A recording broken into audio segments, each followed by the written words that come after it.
Hi, so it's been 3 years since my graduation, and the MIT video that I made 3 years ago was still one of the most popular videos, actually, the most popular videos on my channel. So I think there's something about it, and among my subscribers, there are a lot of people who are still asking me questions about what was my GPA, what was my statement of purpose, how did I get in, stuff like that. But that being put aside, I think I would like to take some time to review myself on the past 3 years, and I think it's a good opportunity for me to think through, was that degree worth it, and what did I learn back then, how much did they actually contribute to my career journey. So let's get right into it. I think one thing that I benefit the most is that I became a hacker since then. Back then there were a lot of hackathons on the campus, and you probably would expect that there would be a lot of posters on the corridors asking you to do some, for example, healthcare or fintech hackathons, and those experiences were amazing. I have to say, like in the Boston area, not just MIT students, but also a ton of other industry people would just join, and they would love to get connected with the industry experts, because usually in the commissions or the judges would be the experts or professors from that area. So this kind of culture at MIT was super beneficial for me personally to make new friends, to actually, think through like how to solve a big problem within 2 days, and that requires a ton of research, a ton of prioritization. Plus, there's a lot of stress because there's also a ton of homework that you need to finish for other courses. So after that, especially when you met so many hackers, you develop this habit where whenever in life you see a small thing or a problem that you kind of feel like there's some sort of solution out there. For example, when you're working in a company, perhaps you would like to prove a value of some thought that you would like the rest of the team to buy in. And especially in product teams, a ton of times people are like, hey, we have bandwidth limitations, we have resources limitations, so we probably need to push this to the next quarter or the next quarter or the next quarter. With this hackathon mindset, what you would think instead is not to, of course, I would still complain about resources, but my spirit became something like, just go get it, just start something and learn whatever you don't know. So for instance, if it's a software idea, then I'll probably just go learn the front end, go learn the back end, go learn the database, go learn like what is the most easiest way to launch something quick. Can you do something in 2 nights so that you can do a quick proof of check in your head? So all of these are really hackathon oriented type of mindset. And I think being at MIT, it was definitely worth it to develop something like this. I think the second thing I learned that benefited me the most was to understand your limit and understand when you actually need a break. So you're going to burn out easily. I think it doesn't matter which university you go to. Literally, like if you're doing a master's degree, I think it's going to be very stressful. But at MIT, probably it's going to be a little bit more stressful because everybody was like overachievers back then, before in their undergraduate degrees. So it's important to understand this fact and learn to accept yourself, and learn to be able to work through stress when you don't believe in yourself. And I think that 1 year of training really helped, or it really helped to push me to think through these kind of things. And I think it's widely been spoken about by all the influencers or all the people who are experts in their fields, that they sometimes feel like there's a imposter syndrome.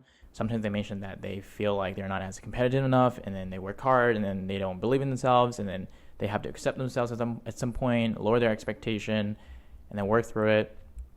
So I think maybe it's not an experience that you necessarily have to get from MIT, but then it's more like if in your life there is some sort of really tough and stressful period of time, and you probably feel like people around you are so much better than you, or they do things that even if at the things that you're really good at.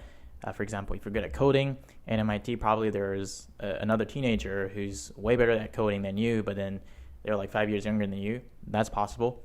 Get through it, learn how to deal with these kind of stress, and figure out where is your own niche. So I think when people talk about accepting yourself, when people talk about stress management, it's not just about feeling calm and peaceful while you're facing competition or facing peer pressure, but it's also more about learning how to release stress and figure out what sort of things make you feel confident about yourself, right? So for instance, at MIT, probably a lot of people would be super good in tech, but because it's a tech university, there's probably a lack of some sort of, for example, arts and science combination, or there is less focus on, how to land a technology from the lab to the business world. Maybe that's something that you're going to be good at.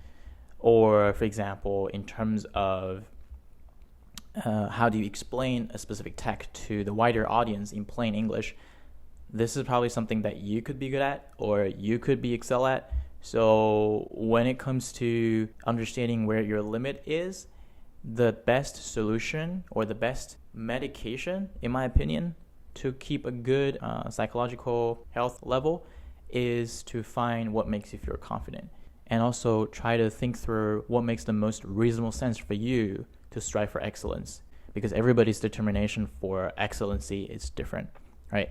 So I think that's something that influenced me a lot, at least that peer experience influenced me a lot since MIT. And in my day-to-day work, for example, most of the time I feel less stressed, to be honest, compared to before. But whenever I feel like I can't be good enough for this position, or I can't really lead this in this position, I just think through it myself and be like, hey, I know my limit. Can I figure out what makes me unique here? Can I figure out what's the best way to work on this collaboratively? Is there any way for me to learn from others? Is there any way for me to not just always think through, hey, how do you do a really good job here, but also think through what is the most reasonable balance that you can put on yourself so that you can deliver decent work, but then also you're growing over time. My third takeaway for 3 years was probably going to be a little bit more cliche. It's about friends.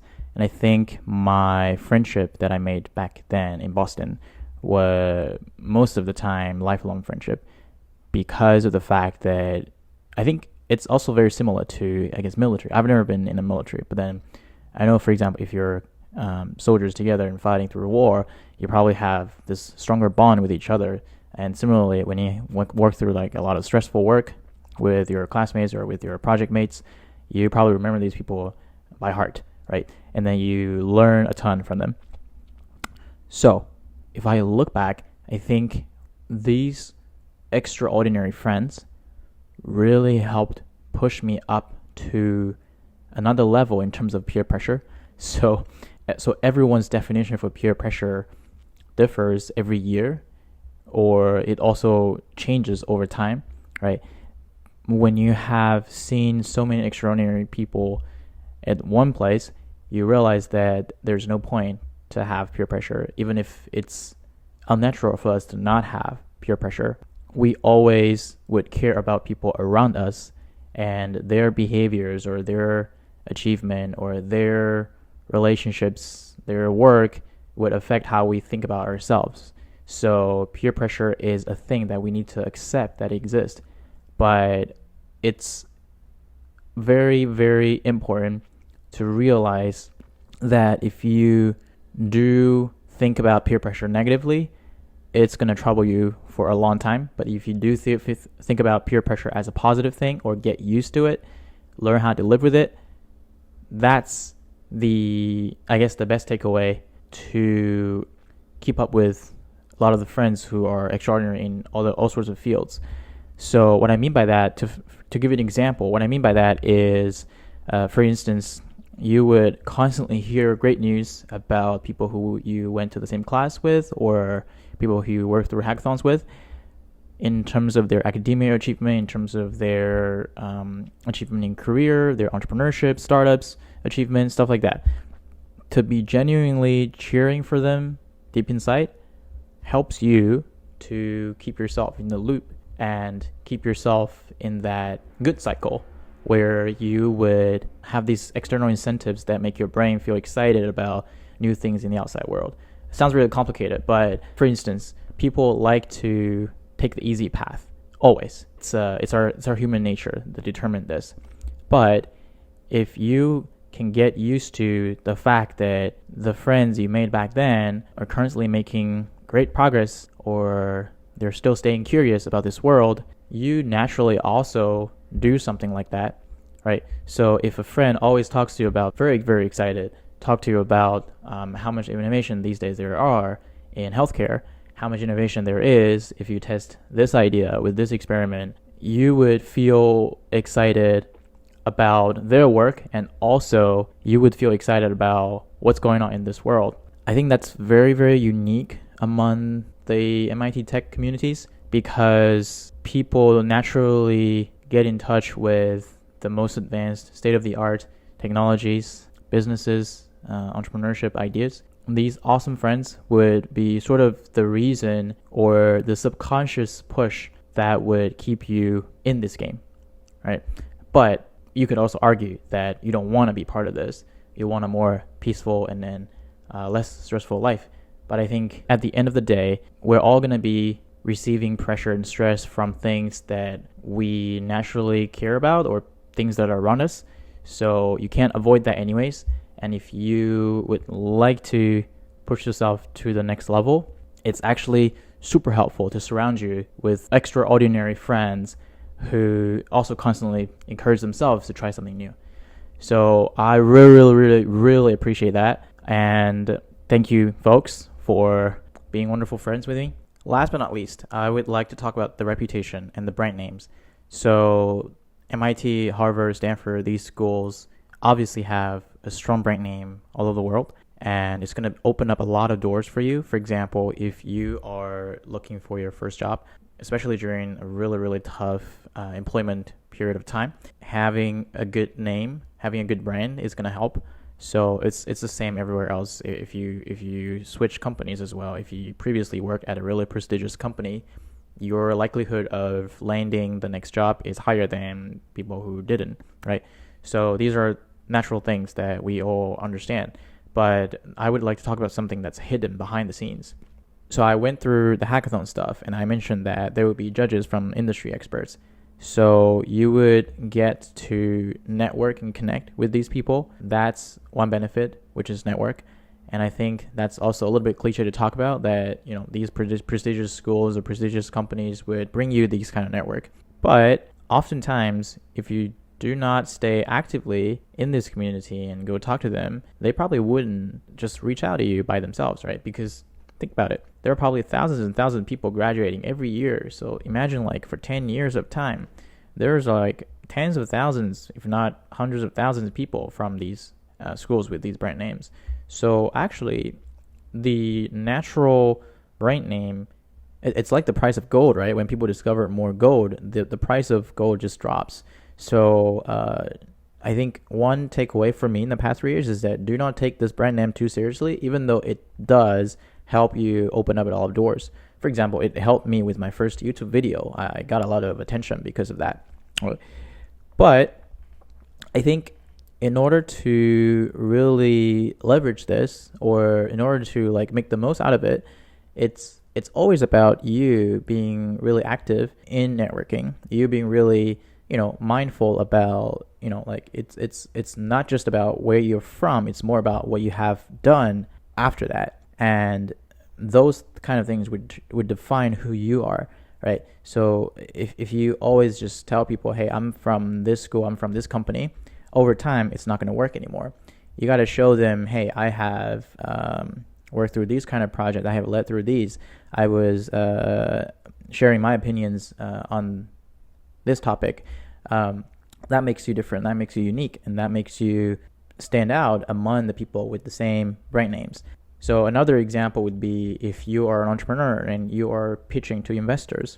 Of course, they care about these names. They think that young people from a good school has a better chance to win, has a better chance to build a startup faster than their peers. And they would assume that as someone with these kind of brand names, you have more easier access to resources because everybody else would open up some doors for you.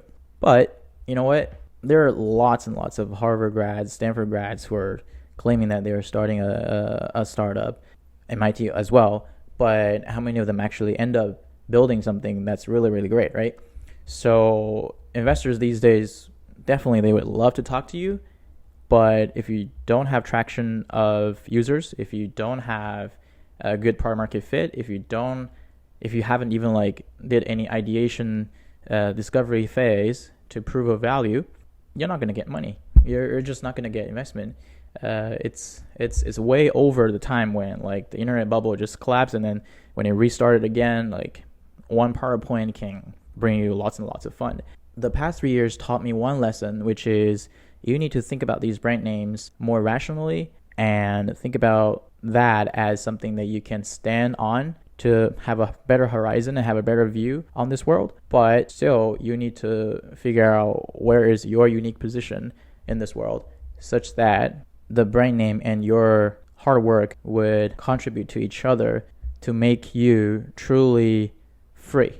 The punchline here is that these brand names eventually is not just to brand you with some sort of reputation out there, is to make you free to do whatever you want. And this freedom is actually priceless.